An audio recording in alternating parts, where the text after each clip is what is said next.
E.Ewing, Miguel Pupo, Kanoa Igarashi, Griffin Colapinto. So right there, straight from the jump, we've got some new names added to the list. Nat Young, who is a veteran at this point, new to competition here this year on the CT level.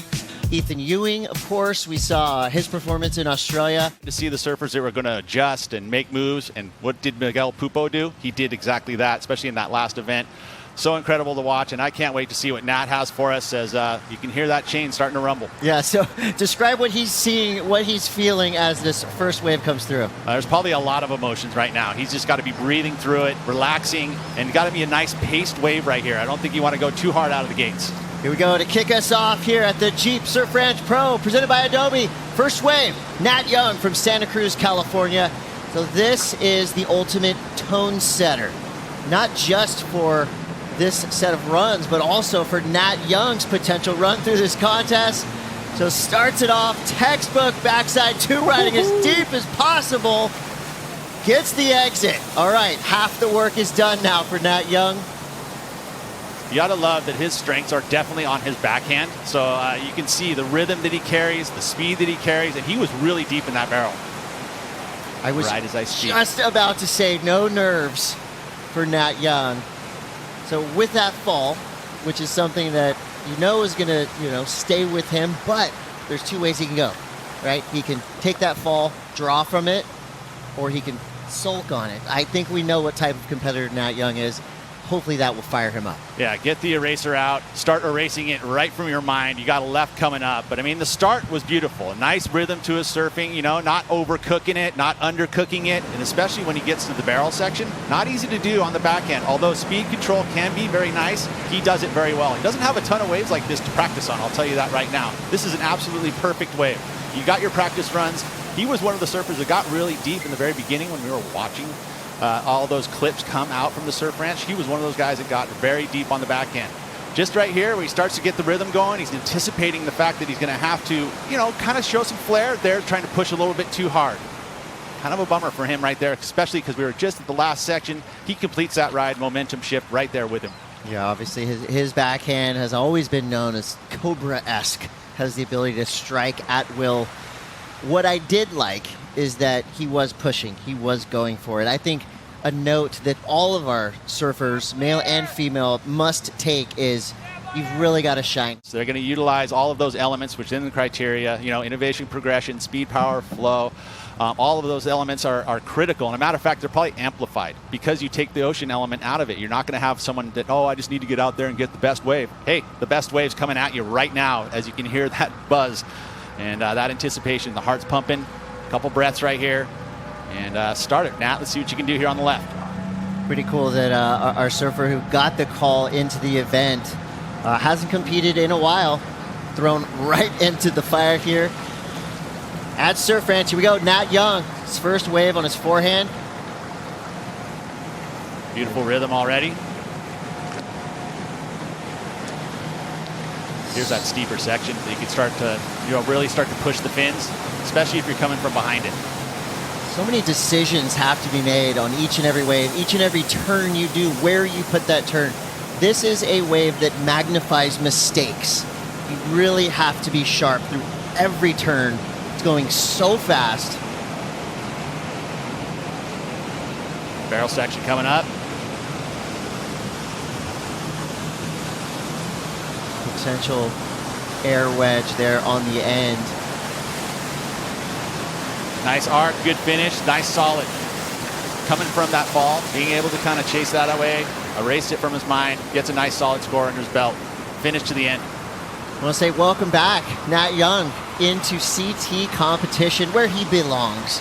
I think surfing like that, surfing how he has been for the last decade plus, Nat Young belongs on the championship tour. But he does, and and I think he knows it, and so that's why he's been doing so well on that QS. And I think he'll get his chance. That's why he's actually in this event here. Come next season, we could see him back in that jersey full time. You watch this section here, you pick up that extra speed, and that's where you start to get the release. You kind of stand up, get that lip line coming from behind it. Nice carves. You got to showcase that variety too. I think it really, in all of the elements within the criteria, to me, that's an important one because you got at least 10 to 12 turns per wave. You got to showcase a lot of variety in all of those turns. And the barrels, they have to be super deep. And how you actually transition from a maneuver into the barrel, I think, is critical. We've seen that over and over and over. Nice deep left here barrel for him on the inside. You know, a solid score. You know, it's not going to probably go into the excellent range or anything like that, but it definitely is going to settle the nerves and allow him from run number 2 to get a little bit more loose. Yeah, you kind of have to lean back on what you've seen via Instagram and on WSL social media. The surfing that we've seen from Gabriel Medina, Italo Ferreira, that's the surfing that's going to win this contest. As you see coming up next, before we get to our next wave ridden, let's go to Strider Wasilewski with a preview of these beautiful right-handers. I gotta say, that was one of the best self-commentated waves I've ever seen. So happy to have Strider Wasilewski back in the lineup, and we're right back into it. Connor O'Leary had a great run through the Australian leg, and he's already up and into it. A couple turns out the back, setting up for the tube. So this is where these surfers, again, they are going to just try to get that first score on the board. Connor O'Leary's done it super deep there. Here's where Nat Young had a little bit of trouble, so we'll see if Connor O'Leary can finish up this first wave. Love that compressed style that he carries in the lip. You know, he's a tall surfer, so he's got to crouch down a little bit. You look at that tripod stance. I mean, he literally is just stabilized right there on the crease. A little fall at the end. A little messy but finish. Well done. Well done. Nice vertical approach on the outside. The barrel in the middle was solid. We're going to see a wave that's going to be over and over. But again, trying to showcase some point of difference at some point in the wave, just to give those judges a little bit of something like, oh, wow, that was cool. Didn't expect that. Yeah, and it's not necessarily a 3 to the beach type of situation where you have to just pack turns beginning to end. The point of difference conversation is really going to start to show itself as we get into these runs where these surfers, you know, they lay down their first run. To me, this was right along the line of Nat Young's first wave. Very similar, of course. They're both backhand, 2 great tubes. So I think this kind of entry score point is going to be shattered once they feel a little bit more freedom after they've locked in 2 scores. For sure. I mean, and this wave is nerve-wracking alone just because of how long and how perfect. It's actually hard to read, you know, because it's so symmetrically perfect. You have to time, and those transitions we touched on about that first section transitioning into the barrel where you can show a point of differences there, right? Or showcasing, you know, some high risk by doing some tail release maneuvers on that very first section. And then that transition to the barrel on the inside. I mean, you'll see surfers do 2 to 3 turns after the barrel into that next section barrel, or sometimes you'll see them do 5, you know? So it depends on the pace of the wave, the pace of the surfer, and what they're doing. You know, you can't really telegraph down the line so much here as much as you can, let's say, in the ocean. You know, there's no flat spots. So it's a canvas the whole entire time, the whole 500 yards. Now, how wide would you say is kind of the power source that all these surfers are staying in? As you mentioned, going way out under the shoulder, which if you do that here, you know, you're going to waste your whole opportunity. So how wide do you think the surfers are going to be staying in that area? 5 meters, 5 yards, 15 feet, you know, give or take. But, I mean, even the most critical section, which is what they want, the judges want to see you surf, is probably only about 3 to 5 feet, right? So you want to surf in that spot, but also showcase variety. So how do you move out on the face and do a stylish turn or come from behind?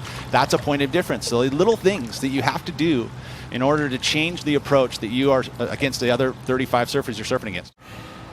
Judges are going to be, in my opinion, looking for big blowtails, big airs, and, you know, that one flashy maneuver that will put you above and beyond the rest, you know, your signature trick, if you will. And also, right now, too, considering this wave, you got to start to finish.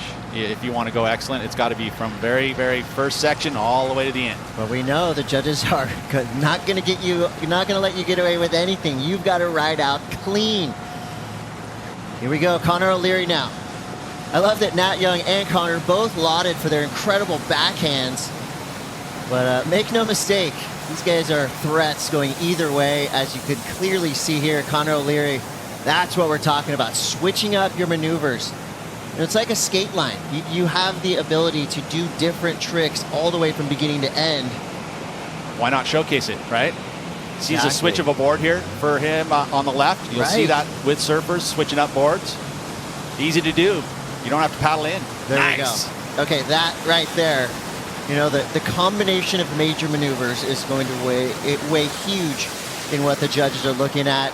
So Connor O'Leary did some power turns, blew his tail out at the beginning. With release, Quick right? tube, big air at the end. I mean, Good variety. another That was cliche, good. ticked all the boxes. Solid. But You know, it's probably tough being at the very beginning of the draw, really, too, because you know that there's some surfers that come up, so it always kind of feels like they can't go too high with a number, but well-surfed wave. I mean, from start to finish, good rhythm. You know, this first section to kind of showcase that variety is a little bit tough. You see that's that speedier section. You can get caught behind there super easy. But look, he's surfing from behind. He's gliding up over the lip line. That's the critical section. That's where the judges want to see you do your maneuvers. And he did it very well there. 3 solid moves, mixes it up with a nice layback snap, and then gets the barrel and air reverse at the end. That was solid. loving it. Welcome back to the Jeep Surf Ranch Pro presented by Adobe, and we're straight back into it. The precision, the power, the beauty of E.Ewing surfing on display here at Surf Ranch. Chris Cote here with Pete Mel. There are no weaknesses that I can see to E.Ewing's surfing, especially when you talk about technique. This is a guy that has proven himself time and time again, and I think all of us are just waiting for that one big result. Could it be here at Surf Ranch? It could. You know, I think that his style and approach here is really fluid. You know, right in the criteria of that speed, power, and flow. You know, no mistakes. There was no hitch of the rail whatsoever on this entire wave. Getting into this last section here, trying to showcase a little point of difference, little tail whip carve. Nicely done. Very solid. You know, nothing where I was just going, oh my goodness. But I think run one, you're going to see a lot of that, right? You're going to see these guys get numbers, feel confidence, and then you start to get a more release. Because if you are going to separate yourself, you have to do it. You only get 4 waves, 2 rights, 2 lefts in this heat. So you have to make it happen. Yeah, I feel like the kind of basic strategy is get out there, get a high 5, get a 6 on your left, on your right, and then go out there and surf for the 9. I mean, I think all surf fans want to see this wave used to its utmost potential. The ramps that are on this wave are very challenging to get to for any surfer, but we've seen what these surfers are capable of. You know, I will go back to Griffin Colapinto, Gabriel Medina, Italo Ferreira, surfers that have a different look. Felipe Toledo, where they're doing airs out the back. And if you can fit an air before that first barrel section, I mean, that right there is going to be a huge reward for our surfers. As we see E.Ewing right there getting himself ready for his next wave. Let's go down to Kaipo Guerrero, who's with Connor O'Leary. Connor, came in, first thing I heard from you, leg burners. Talk to us about what it's like to surf this wave. Yeah, I mean, to be able to surf it at and try and get the best possible score, you're definitely pushing yourself and you're pushing your legs, and I'm definitely hurting after 2 waves. I noticed that you rode 2 separate boards. Can you talk a little bit about that? Yeah, so on the right, I guess, backside, and the fact that it's a bit steeper, I just went to a standard, just my normal shorty with a round tail, and switched up on the left to a 511, a little bit shorter, and just because it's a bit flatter and it fits in the curvature of the wave a bit better. So yeah, they're the 2 boards I got, both round tails, and both Darren Hanley's, so yeah, they're feeling pretty good. Stop number 6 on Championship Tour. You're 29th in the rankings. Is this the time of the year where you really start thinking about goals of requalification? For sure. I mean, it's coming down to crunch time. There's 3 events left. I had a bit of a confidence booster after Rottnest, so yeah, just trying to keep that momentum rolling into these last 3 and finish it off with a bang. Great talking with you, Connor. Thanks, Travis. Yeah, crunch time. It's really hard to wrap my head around the fact that there's only 3 events left. The Australian leg now seems like so far away because there was so much surfing that happened there, and so many storylines, including E.Ewing's storyline. To take a quick look back at his opening ride here. Yeah, this is the outside section that I think he's sets up the barrel. Very smooth in the setup of the barrel. It doesn't look like he's waiting for it. He anticipated it nicely, came in there and just kind of stalled. Not super deep. We saw the nose of his board. When you can get completely disappeared behind the curtain and keep it there for a long time. We'll see some of that happening in this event. But you're pushing yourself because there's this fine line back there that all of a sudden you just get that half an inch too deep, you just get swallowed up. The average score increasing as we go, which I think will be the trend throughout the morning here. Connor O'Leary right now sitting on the high wave score of a 6.83. That last wave for Ewing a 6.5. Here we go. E.Ewing's backhand, same as his forehand. Everything's in its proper place. You know, a technical master. If you just watch the subtleties of his surfing. Little deep. See, that's it. A little hitch. See, that's you cannot make that mistake. I'm really surprised he actually rode out of that. We all know, or if you've ridden this wave, you know, your ankles get touched by that whitewater, more often than not, you're going down. Yeah, you're gone. You know, and he is surfing it from behind, which is actually the spot. You watch Kelly, who's probably surfed the most waves out here, and a fall again. He surfs it from behind like that, where it's just straight up into the power source. But you're, again, riding that fine line. That's always kind of the who can go just that little bit deeper. And how do you overcome that sense of panic when you almost make a mistake like that? You saw that little, you know, that little catch up that he got in the whitewater affected the next 4 turns he did. So how do you overcome that? I don't know. I mean, you got to push, right? You got to make adjustments. That's the spontaneity that these surfers actually are created by surfing in a sport like this. You know, we're using the ocean. You don't necessarily get to see this. This is a whole different thing, right? You're actually seeing the same wave over and over and over again. So, every mistake is quantified. It put him off rhythm for the rest of this wave and had to surf it from behind. He may have had a performance in his mind that he was going to surf for this wave, but then all of a sudden you're surfing from a different zone of it. And it did. It put him off kilter a little bit. This is our Shiseido ski cam. Unique angle you probably won't see anywhere else, but here at Surf Ranch, speeding down the line. So just missed timing. We were talking about the 4 turns, but see, like right now, he's like trying to chase the barrel down and like, oh, where's it going to come? You know, and the timing was off because of that little hitch. You know, that transition of having to hit the lip and then get into the barrel. That's a great transition, but it's hard to do. Right there, he was a little bit too late. Well, Ewing, rare mistake for this young Australian surfer, set to be getting back to the beach. You can, just about an hour north of here, you find yourself in one of the most beautiful places in the world. So Lemoore. From one beautiful place to another. That's right. And here we go. From one beautiful style to another beautiful style. Miguel Pupo now on his backhand. Love the comeback story for Miguel. Battled his way back onto the championship tour. And now trying to fight into the tube. What happened there? It's got to be a heartbreaker, and it's your first wave of the event. Yeah, you're crushed. Yeah, it really is. Right here, you're just like in disgust, and now is as quick as you possibly can to erase it. You do it right now. Okay, okay. Maybe go underwater and just get it out of your system. Underwater, that's totally fair, right? Legal. Why not, right? And then it's done, gone. You know, this was a nice entry to try and get super deep on the barrel. And you see some of the best barrels we've seen out here are exactly that, where you're coming, oh gosh, I'm too deep, and you just pop underneath, and then you get yourself ultimately barreled the entire section. Here, he could have just tucked underneath. He'd be right there in that slot, super deep. Fortunately there, just a little bit too deep, and got squashed. So Miguel Pupo, he goes down, misses that first opportunity, but never a surfer to miss an opportunity here at Surf Ranch. Strider Wasilewski just talked us through a right amazingly well. I don't know if I've ever heard anyone talking in a barrel that clearly with that much poise, and he's going to do it again. I haven't heard Bango in months, and I'm loving it. Strider Wasilewski, I would have liked, you know, I'm saying his right was better. I'm saying out of that run, his right got the better score. The talking in the tube on the right amplified that score a little bit. I would say that again, fatigue, right? So that's an example. He rode waves back to back. He killed it to get all the way down there and all the way back with just one wave each. You know, there wasn't takes involved in that. No, that was really cool. Yeah, and I was stoked for him to do it because he nailed it.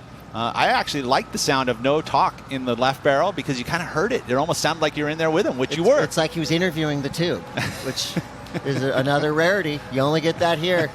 Stoked to have Strider Wasilewski back in the water, and you know, props to Dimity Stoyle and Laura Enever taking over that post down in Australia. They did an incredible job as well. Now Strider's got the front row seat. Miguel Pupo Little wrist there. We like that. Yep, Good release. Like to see some tail right from the jump. And it looks like he's got some intent to mix things up. He is so smart competitively. Believe me, he knows and analyzes every single thing, how to showcase his assets, and he's showcasing that right now.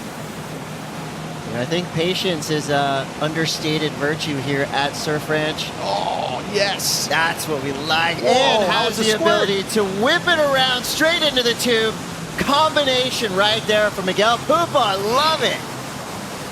Okay, Nice. that's really, I think, our first super wow moment. high-tech combination, right? Wow moment, right? That was a wow moment. I love it. That's what you have to have. You have to have a wow moment. A couple of them would be really cool. So nicely done there from Miguel. That was solid. I didn't think he was going to be able to. How was the squirt on the bottom turn to get into the barrel? That is incredible reaction time. And again, the judges are surfers. They're surf fans. If you excite them, big numbers follow. I mean, I'm really interested and hyped to see this combo. It was really subtle, but at the same time, so radical. And the mixing it up. You had the release on those turns. You had the rail. You know, again, you're hitting it 8 times on this middle section. You know, you got to do a different turn every time. I love this where you just didn't see it coming. He picks up a little extra speed from behind it there. Again, that little bit, just a little hitch, and he made up for it. Welcome back to the Jeep Surf Ranch Pro, presented by Adobe On-Demand Waves all day long. And here's our first look at Kanoa Igarashi. Chris Cote here with Pete Mel, talking you through this surfer who has been on a tear, not only around the world, but also here at Surf Ranch. He's put together some of the most incredible practice session clips that we've seen. Has to be considered a threat to take out this event. 100% standout here at the ranch, you know, and he's showcasing a little different type of surfboard, the Dark Arts surfboard, which is an epoxy design, so it's going to have that extra zest, and you can see putting that to use right here on this wave. Yeah, these Dark Arts boards have so much pop and so much drive down the line, and as you can see here, every little detail, every subtle movement that he's making with his feet, the board is reacting. So Sharp Eye working closely with Dark Arts and Kanoa Igarashi to create a surfboard that so far looks perfect. And that's one of those boards that when you see it ridden, first of all, you want to grab it, you want to touch it, and you want one for yourself. Sharp Eye has built some really nice looking boards with Dark Arts for some competitors in this contest. I can't wait to see how these things perform. A lot of Sharp Eyes under surfers' feet right now these days. So, you know, Kanoa is one of those surfers that has excelled here at the Surf Ranch and now trying to bring a little bit of something different. I remember watching his very first waves on that board, and it was so sensitive that he had to get used to it, you know, and it's basically because of the core, which is inside that surfboard, which is styrofoam. So it reacts to energy very, very quickly. It doesn't have a dampening effect, and so it reacts just like your little quick twitch muscles. It's going to go straight to that surfboard and straight into the lip. It's literal, you know, F1 racing style technology put into every board, and every board, you know, there's a reason they can only make about 25 to 30 of these per week because they're so labor intensive. Oh, 100% they would be. And so specialized. Love that, you know, a little point of difference in the barrel. And then that innovation progression part of it, he's got that nose pick. That was a nice lower one, just a high completion rate on his first wave, but he showcased some sort of innovation and progression on this wave. I loved how he had that little pit stall. You know, trying to get 2 tubes out of the 1 tube section, you know, again, a point of difference. So he's got these little things that he does. He's great in transitions from those 3 portions of the wave, you know, the outside section. He's also loves to go high risk. A little tail whip to finish. Right here, that. This is so on the razor's edge. And that area, that would take 99% of us out. You're gone, right? And then right there, look, it tucked right underneath it. That was so cool. Super cool. Okay, now we have another a replacement for our previous wow moment by Miguel Pupo. Kind of a similar setup. That was cool. That right. Griffin Colapinto always shines here at Surf Ranch. A little life coaching right there, right? You know, there's always something better on the horizon. Well, what's cool is that we've had the chance, since he came into the scene so young, we've had the chance to kind of watch him grow up, watch him mature at so many different levels. And he's really becoming not only just a great ambassador to San Clemente surfing, to Championship Tour surfing, but to surfing in general. You just gotta love his act. He's having so much fun with it as well. And here's where he goes to work. This is his office. Griffin Colapinto has entered the chat. Oh, darn and it. he has exited the chat. Darn it. That was shocking. You see the momentum building? Just, and then a little bit more, a little bit more, a little bit more, and it was too much. This wave, I think, of any wave in the world, is going to test your excitement, your patience, going to test, you could just start getting in the wind-up. Like, I think what happened to Griff here, you tell me, he started winding up, started getting too excited down the line. He's pushing harder each and every turn, and then he pushed too hard. That was it. He wanted to come from behind right there. Again, I'm going to say come from behind way too much, so I'll try to stop. But that's what you need to do here. And at this point, he saw that, and he tried to whip that board back into place. Usually he could get out around, maybe the wave slows up, but not here. So it's always constantly you're chasing down the line. Well, we've got a professional level talent scout in the building. Very excited to have Mitchell Salazar on hand. Mitchell, I know you've been watching Griff since he was probably 8 years old in amateur events. What can you tell us about 2021 Griffin Colapinto? Well, it is like a game of skate or a game of horse, in basketball. You can come out and start doing your easy stuff, your layups, or you can come out 360 under the leg dunk, switch tray flip, however you start. Yeah, just throw out your hardest stuff right from the get-go and allow people to attempt to follow. Kanoa Igarashi is, I feel like, going to be in a position now to take off on his next two waves and just go upside down, just get wild. I hope we see Griffin Colapinto now. So far, he's sitting on a 1.9. Big mistake early, but Griff has the mental fortitude. And you can see he's got the moves to put big numbers up. See the wind up for Griff. That's one of the things. There is those subtle differences in the wave, and if you know what those subtle differences are, you can kind of adjust on your wave and how you're going to surf it. Griffin had that smaller start to the wave, and then it grows as it goes down the line. He knew that was going to happen just by the way that he was taking off and seeing that, and then the rhythm starts here. And now it's a much bigger wave. See right there, threading the needle through that intense section. Snap to layback to pig dog, kind of 3 moves in one. He goes up the backside whip. So obviously a completed wave is going to give you the opportunity for a bigger score.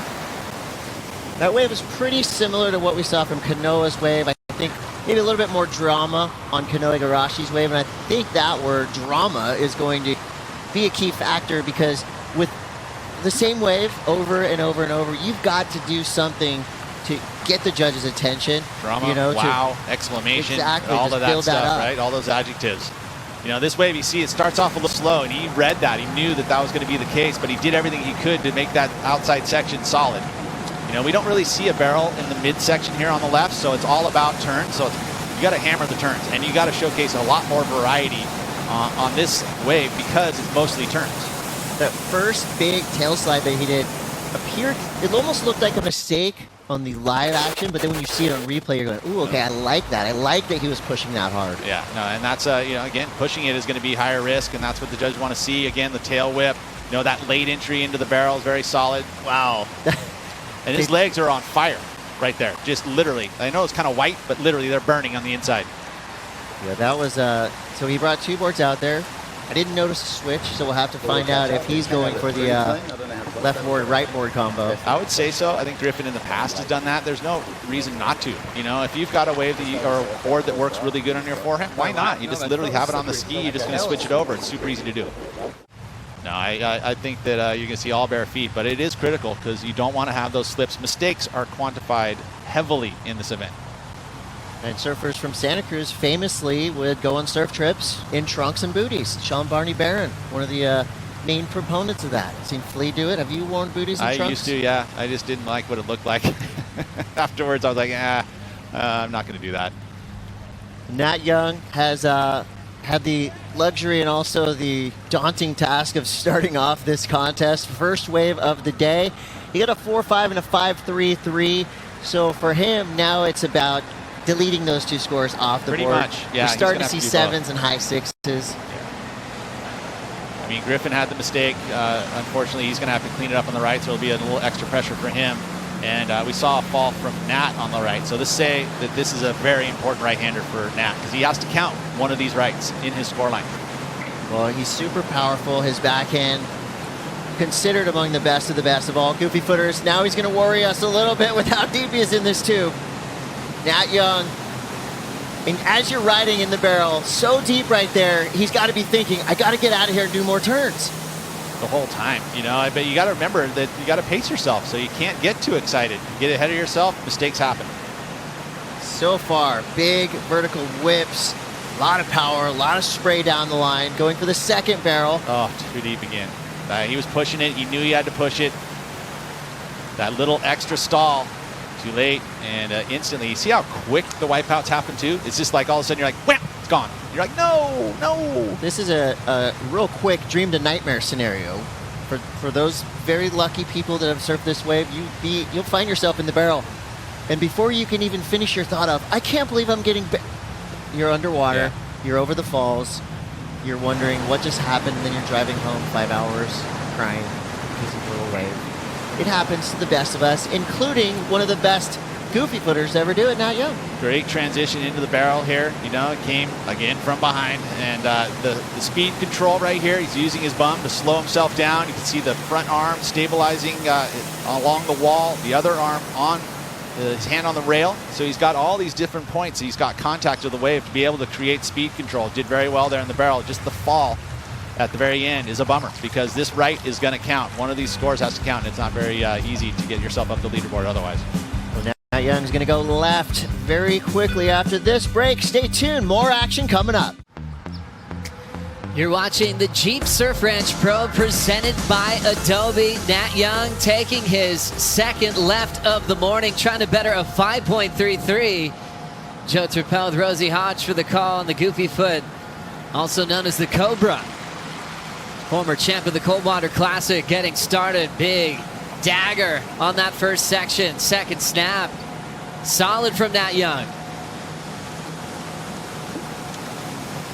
Low tail getting hung up, but Nat Young will be incomplete, and the 5.33 will stay. Rosie, you could tell he was ready to blow that tail out, get nice and risky. Unfortunately for Nat, he couldn't hang on. Yeah, definitely. You can tell that he's just wiping off that disappointment as you see his run. This wave had a slower pace to it. You see he's trying to find those pockety sections to place his maneuvers in.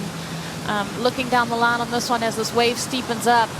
Biding his time, like I said, shortening that bottom turn and just lose it on the roof of the wave. And as we know at the Surf Ranch, if you lose it just that little bit, you lose that acceleration, the wave passes you by, and you can see a perfect example of it there with Nat Young.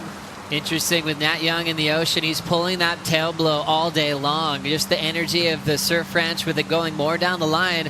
Those are pretty risky maneuvers to do, especially on that third section. Definitely, and that's what we want to see. That's what's going to give you the points, though. Risking it and getting it in that critical section where you really lay it on the line. So you kind of have to do that at this wave, is place those critical maneuvers in that critical part of the wave. Let's hear from Griffin Colapinto with Kaipo. Connor O'Leary from Cronulla. Talented goofy foot, re-qualifying once again for the top 34. He's already featured in CT finals like he did at Cloudbreak, finishing runner-up to Matt Wilkinson. A powerful, exciting rookie, and Rosie certainly had a lot of momentum through last year's hold of events because his highlight reels, his surfing clips, all people that were around him saying he was more than ready to get back on tour. And I also feel like Connor's results this season really don't tell the story of how well he's been surfing. He's been so incredibly sharp throughout the season, but he just has had those unlucky breaks in his heat. So really looking forward to seeing him at stop 6. Connor O'Leary looking to improve on his standing. He's sitting right underneath Kanoa Igarashi so far on the leaderboard. Remember, top 2 out of your heat automatically get the bonus. Backhanded motion, already on fire through a series of backhand turns. Slamming on the brakes. Nice positioning in the pit for Connor. Little splash there, but he still has his line. Comes out, back to maneuvers. Jams it right on the deepest part of the wave right there, using the lip line well. A lot of spray off the top. O'Leary can't even keep track of the amount of maneuvers, and right there a misstep right before the end section tube. Connor's right before a 5.57. But judges aren't going to be too happy about that fall row. Well, holding that squat position in the barrel, this is where those legs start to turn on. The thighs are burning. You can tell him just digesting what happened on that last section, on that last wave. But Connor, from the get-go, look at that low center of gravity that he keeps. He never really unfurls his body completely. He never stands straight up. And right here, stuffs himself in that barrel. Seems like he gets really deep. Like you mentioned, he has to kind of put the brakes on again to get back in that barrel. So the judges at the moment, they're not looking for the length in the barrel. It's more about the depth. So the fact that he had to kind of wipe off some speed to get back in the barrel, they're going to take that into consideration. But he did get extremely deep on some of those sections. So impressive to do this on the back end. A big man that had to deal with that barrel section actually getting a bit smaller. But dealing with the fall, we'll see where that score lands, as he's still looking to better a 5.57. And he's had some really close calls at the early start of the season.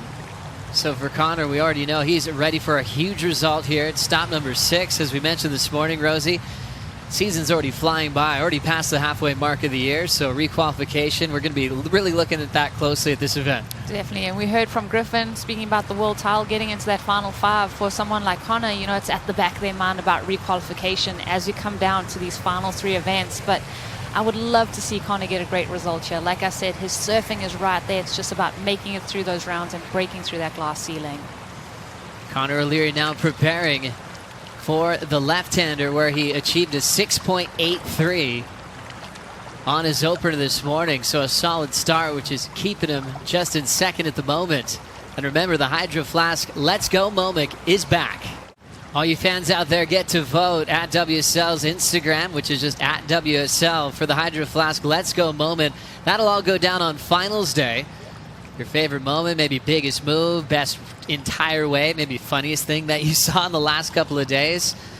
As we are just getting started here early in the morning on Friday. Not all surfers will be out there today. Guys like Medina's just watching the action, preparing for competition tomorrow. All had their warm-ups through the last couple of days, and if they didn't have a practice day, you know, a couple surfers actually drove 2 hours to Pismo Beach just to get a little surf in. Hydrofoil producing groundswell power here in the basin. And Connor O'Leary, one of the most powerful young surfers on tour, starting with a little slash off the lip. Nice power move off the coping. Nice flow and rhythm so far. Big blowtail attempt for Connor O'Leary. And ends up losing the rest of the wave. The 6.83 will likely stand, Rosie. Yeah, but love that speed and intent that Connor was carrying through that wave. It was setting up to be a great ride after just losing it on that final maneuver where he went down. See, you can start to see him speeding up here, taking a longer lip line, eyes down the section, floats that right there, doesn't get caught behind too much, then starts to get a bit more radical. He goes down. Let's have a look. Throws the fins, looking good, but then unfortunately just misses the rotation on there. Maybe wanted to get that board a little bit more 180 to the land. But Connor, you can tell that he mixed up his equipment from the right to the left. Used the yellow rails on the right and then that blank surfboard on the left. Also mixing up his shaper this season. Yeah, really interesting, Rosie, actually taking the time to identify maybe different equipment from the left, right. Some surfers opt for the same board. It's up to the individual what they feel is better. For Connor, he had his practices and he decided to really change his equipment from front side to back side. And this is one venue where you can really do that. You're never going to see that in the ocean. It'd be impossible. But here, when you have all that time in between, a few minutes, grab your backup board and try something different on your back end. Rosie, oftentimes we're compared to our relatives in skateboarding and snowboarding, where those athletes actually have a pre-planned run. They know what they're going for at certain times. Do surfers really get to experience that here, or are they still freestyling a bit as well down the line? Well, I think you definitely still see that freestyle aspect. Here at the Surf Ranch, you do have an opportunity to kind of come in, watch some footage of the wave. You know what the section's going to produce. The bathymetry on the bottom is always the same, so that wave technically is always supposed to break the same. Well, Rosie, you always help me out. You say, get out of your head, Joe. Get out of your head. You've got to just clear your mind oftentimes to surf your best in the water. But sometimes, I guess, if you know what's coming, you can actually plan out certain maneuvers for certain sections on this wave. Yeah, and as surfers, I think sometimes we like to have that unique feeling of the wave in the ocean. You're taking it as it comes. You're kind of matching your tempo to whatever is thrown at you. Here, you can kind of almost overthink it sometimes. So, like you said, you've got to get out of your head. Also, think about what you can do, but not overthink it too much. And I think we're seeing a bit of overthinking coming into play as we see the guys go down. E.Ewing looking to improve on his 6.5. Already a couple of beautiful turns. Nice snap there. One of the best styles on tour. Hacks it right into the pit. Great transition. Bit of spit behind him 2 times, using that arm to stall. And now let's go. Well done for Ewing. Nice clean snap. Ewing off the lip. Went down to Pismo a couple of days ago and got to surf with a California legend named Walter Cerny. Layback hack right there, now pulling in. Still has his line. Somehow Ewing hangs on. Room for one more turn, but he will run out of gas on the throw tail reverse. But that was a miracle effort to make that inside cave. I've got a smile all over my face. I mean, this is what we came to see. I mean, Ethan, he's looking to improve on a 6.5, so he knew to up the ante there. That deep barrel where you saw that spit a few times, that shows that he was super deep. And then the second barrel, same thing. Here he's kind of setting it up. You're seeing a lot of spray coming in, but here he just tucks under that lip, gets super deep, disappears. There's that first spit. You kind of see him a little bit. Second spit, just hangs on, digs that arm in, gets super deep right there. Here you see him start to combo it up and really attack. That rail game of Ethan Ewing, I can watch it all day long. It's so sharp, it's so crisp. He hangs on that rail line. Ethan Ewing in the basin, preparing for another perfect wave. Waves on demand here at the Jeep Surf Ranch Pro, presented by Adobe, the surfer from Stradbroke in Australia. Into his second season against the top 34. Nice power drive off the lip line for Ewing. Nice calm pace. Frames it vert. Comes down with the lip once again. Ewing looking to better a 3.5, so a lot of room for improvement from his opening ride on the left this morning.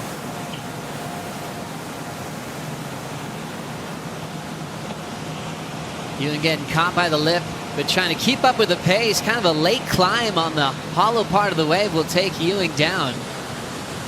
Meanwhile, his previous ride did come through at a 7.67, so big improvement there from the 6.5. But unfortunately, another smaller score heading Ethan's way on the left. Yeah, it's thankfully that he did improve on that right hander, the 7.67, because I don't think this is going to top out that 3.5 for Ethan to improve his situation. It does get busy. You know, there's a couple scary points in this left. That beginning section is definitely one of them as it slows up, and then as it starts to speed up, you can get a little bit left behind. Here he gets a bit more vertical. And another scary section, part of this wave, is right here. That's where you kind of get left behind. This wave starts to freight train in front of you. So that tempo and timing is so important. Knowing when to slow down and when you have to start speeding it up. So leaving a little bit open on the left is Ethan Ewing, but a big score on the right, a 7.67. Kept him behind Connor O'Leary in the third spot. We'll see what that last left comes through, if there's any improvement to maybe get into the top 2 to potentially get that bonus. Now it's time to check in with Kaipo and Expedia. What a great adventure for Kaipo, just using his trusty Expedia app. And gosh, he's such a waterman. He knows how to do anything on the water. He did have a couple big wipeouts, and saw him this morning. He's fine. He brushes it off, but also said that his face is still a little bit swollen. So we're going to send out to the pack of ice for you to put on that cheekbone. It's really special to see what you could do around this part of the world, because a lot of these surfers haven't really been out here too often just for this event. In the central part of California, a lot of surfers aren't used to being 100 miles off the coast, but enjoying their time in Lemoore, especially Miguel Pupo into run number 2. His right before was just a 1.33, so he's already improved on that. Solid style, beautiful turns off the lip line. M.Pupo locks into the pit backhand. Slowing down for a little bit more of the tube.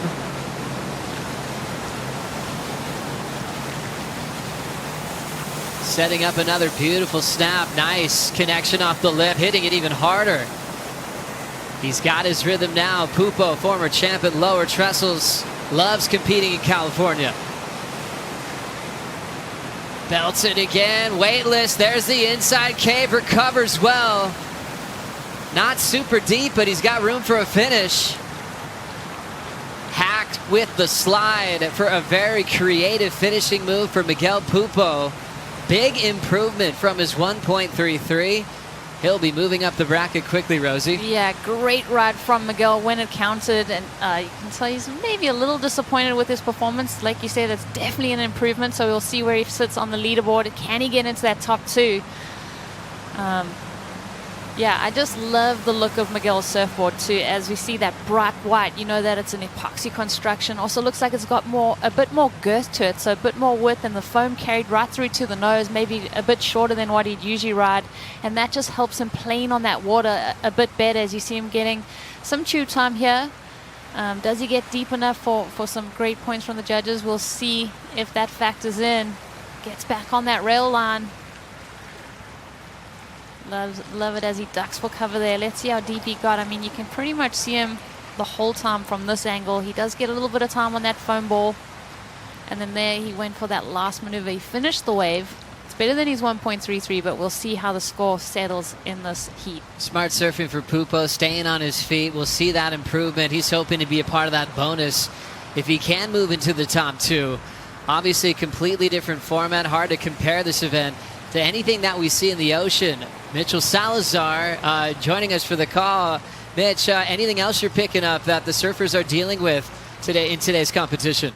The broadcast going to the basin. So imagine LeBron James has missed 5 straight free throws, and he can hear the announcer break that down for him right before he shoots another one. Totally different format where they have to block that out. When they're in the ocean, they hear updates from beach announcers, just scores, not the entire banter that you typically have on a broadcast. Yeah, definitely. And I think also the noise of the hydrofoil coming towards you. Obviously, there's not too many fan activations here. There's limited crowd at the basin, but you do have to quieten all the noise, especially as you hear that hydrofoil click in. You'll see some surfers really just take a few deep breaths before that wave approaches and get in their mindset before their hands leave the rail. Miguel Pupo now preparing for a left-hander. His right just came in at a 6.23. Big improvement. Had him jump to second. Stealing that bonus from Kanoa Igarashi. And now trying to improve on a 6.6 on his forehand. Qualified for the tour alongside rookies named Gabriel Medina and John Florence at the old mid-season rotation in 2011. Nice foam climb, able to ditch the fins as well. Throwing in some nice variety. Well done for Pupo. Big front side carve, but he's going to get hung up. And he'll be keeping the 6.6 from his opening left. Did a good job to improve on the right. We'll see if he's safe in second for the bonus throughout the rest of this heat. Yeah, you can see this is where that fatigue comes into play. Those thighs are burning. Yeah, Miguel's taking in deep breaths, kind of digesting it all, but he's surfing so well. Some of my highlights from him, Rottnest Island, where he did so well, obviously coming in with a lot of momentum and confidence from that result. Love the pacing on this wave, and like I said, that equipment looking sharp, a little bit of a bobble there, but he gets around the section, and again, he hacks into this wave, looking to improve on that 6.6. Loses it on that section right there, and we all know that feeling when your legs kind of give out and you feel it slipping away through your fingers. Tough one there for Miguel Pupo, donning the jersey of Adriano de Souza in this event. We'll take a quick break. Back for more right after this. You're watching the Jeep Surf Ranch Pro presented by Adobe. Stop number 6 of the World Surf League Championship Tour. Kanoa Igarashi, former champ in Indonesia, taking out a win in Karamas, multiple-time U.S. Open champ, representing Japan in the Olympics. The list goes on and on. Igarashi still leading his heat from a big start. Big sevens on the right and the left. Let's see if he can improve now. Big power hacks, timing incredible for Igarashi. Putting himself in a great spot for that opening pit. Out early, back to turns. Drawing out that frontside carve as Igarashi has so much control where he can ditch the fins on demand. Changing it up with a beautiful frontside carve, popping it out, stomping it forward. Little bit behind. And he'll pay for that. Probably felt he already had a big score. Might as well risk it on your second run. Definitely. I mean, Kanoa opening up with such great scores. Loving the outline of that board. It's got more like a skimboard kind of template. Also very wide through it. And the dark arts by Sharp Eye. Something we saw him riding at the Rumble at the Ranch last year. And you see him going to that same equipment. Love the way that he's able to keep his center of gravity over his board, which allows him to get to that next section quicker. Pops it under the hood there. Gets super deep. Not the lengthiest of barrels, but you can see that he wants to get out and do some more damage on the open face.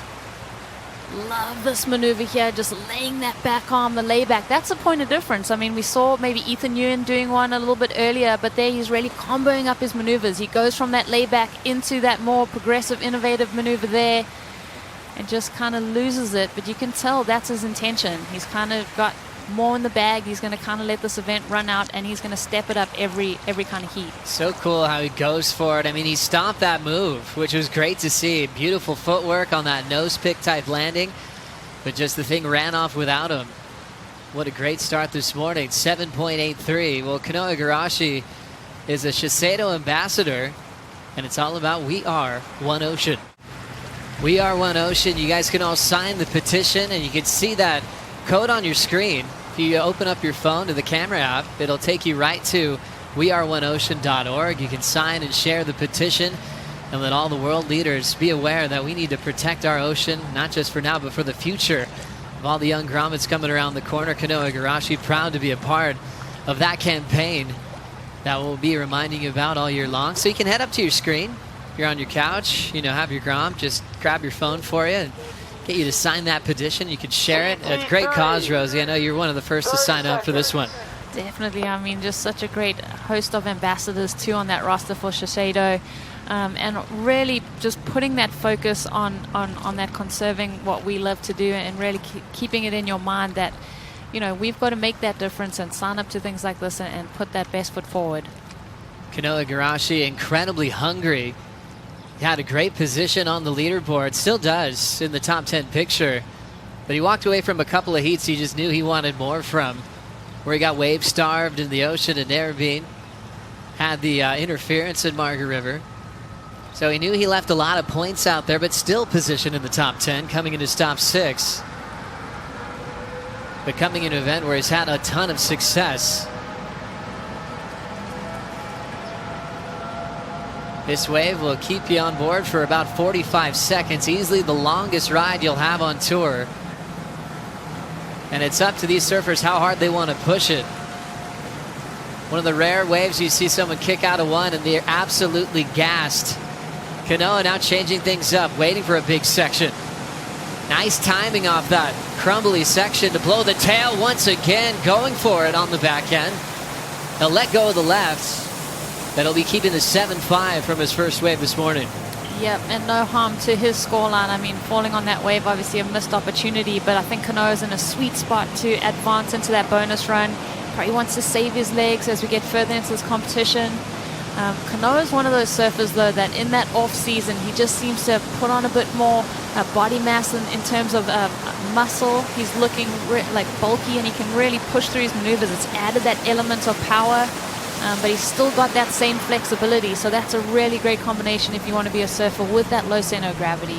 Kanoa Igarashi knows a potential win here could see him put himself in that final 5 picture for the Rip Curl WSL Finals. That will be in September.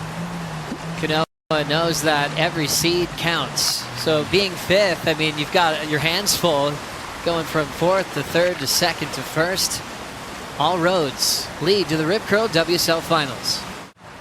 Can't wait to see it all unfold. Few events to go until we get there. Let's catch up with Kanoa Igarashi with Kaipo.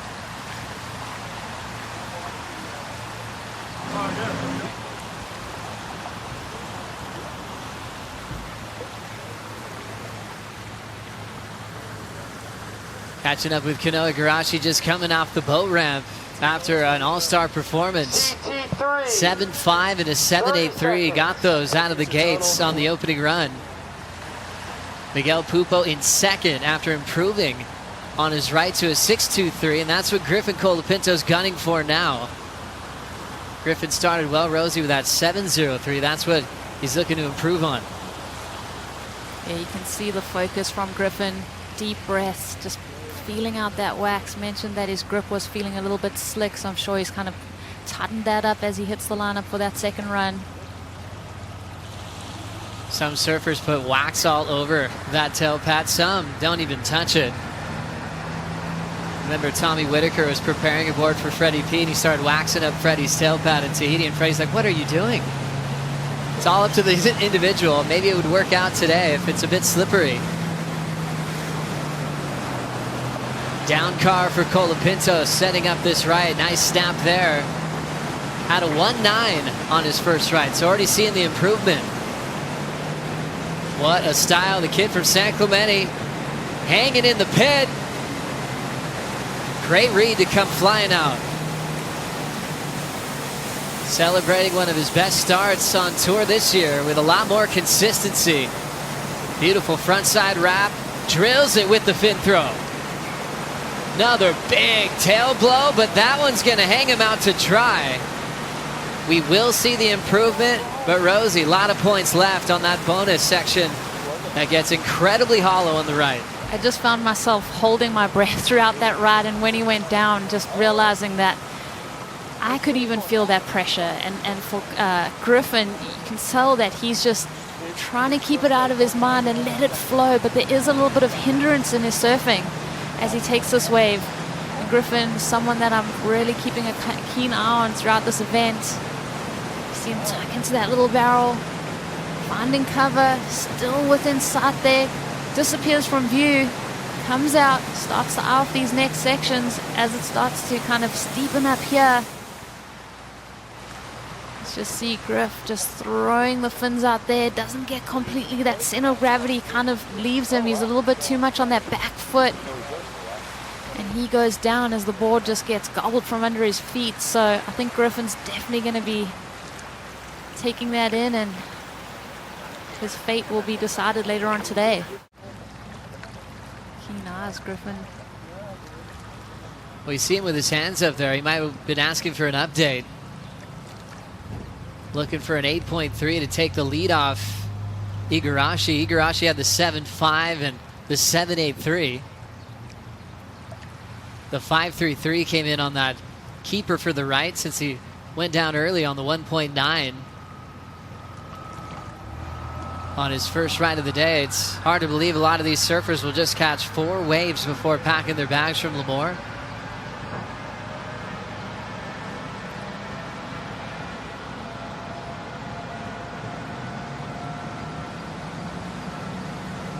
Here comes Colapinto. Nice slashing turn to get this thing started. Beautiful snap again, hammering it even harder on the third effort. Nice easy pace. Remember, trying to improve on a 7.03 here. There's the vertical climb. Power hack in the pocket. The Californian ditches the fins. Risky move. Back out in front for another big power hack. Colapinto finding his feet down the stretch here. Tough climb over the hollow part of the wave. Slowing it down, grabs the rail, bottom drops out. Colapinto into daylight. Backside blowtail reverse to finish on his feet. Well done for Colapinto on his final left. Talk about performing under pressure. You mentioned as he took off that he needed that 8.3 to get in that top 2 picture. Wow, so well ridden. Kind of got a little bit of the chicken skin going on after watching that wave. We'll see if the judges see it go up into the excellent range. I don't know, that's a big number that he needs. The 8.30, but so well ridden, kept his composure throughout. Like you said, risky maneuver when he started comboing it up over here. Almost gets left behind, manages to compose himself, gets busy on this last little midsection of this wave. I love this little float there from Griffin. Stays out in front of it,